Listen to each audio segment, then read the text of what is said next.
सिर्फ लड़का लड़की नहीं बल्कि दो परिवारों का आपस में मिलन होता है। 7 फेरों की रस्म अदा होते समय दूल्हा दुल्हन एक दूसरे को 7 वचन देते हैं, लेकिन जब दूल्हा शराब पीकर उन्हीं रस्मों के बीच दुल्हन के साथ साथ उसके रिश्तेदार महिलाओं के साथ भी अश्लील हरकतें करने लगे तो भला कौन लड़की ऐसे शराबी, अभद्र और गैर जिम्मेदार दूल्हे से शादी करेगी।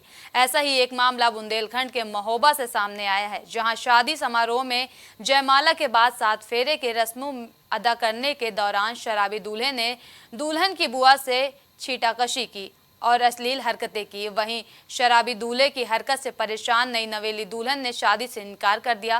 साथ ही पुलिस से शिकायत कर दूल्हे के खिलाफ कार्रवाई की मांग की है। आपको बता दें कि श्रीनगर थाना क्षेत्र का ये पूरा मामला बताया जा रहा है। मैं काफी देर से टाइम से देख रहा हूँ, जब से बारात आई है।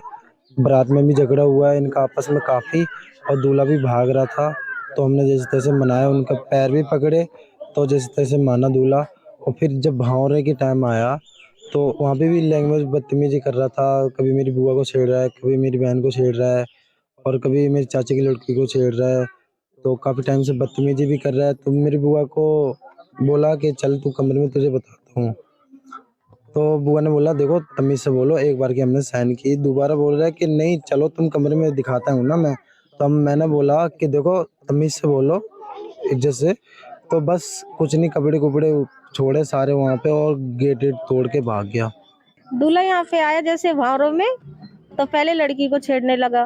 तो मैंने उसे बोला कि साइड में हो जा भाई, तो फिर से बदतमीजी कर रहा था। लड़की को उल्टे सीधे हाथ चलाने लगा। फिर मैंने उसे कहा कि भाई दूर हो जा, दूर हो जा, दूर हो जा। 2-3 बार बोले, समझ में नहीं आ रहा उसे।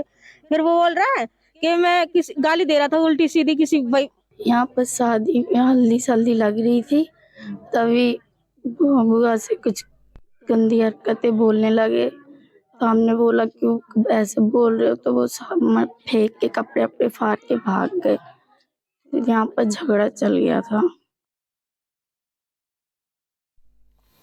खबर बाराबंकी से है, जहां गौशाला में जानवरों को चारा खिलाने के लिए एक ही चारा टैंक बना हुआ है, जिसमें 150 जानवर खड़े होकर चारा खाते हुए नजर आ रहे हैं।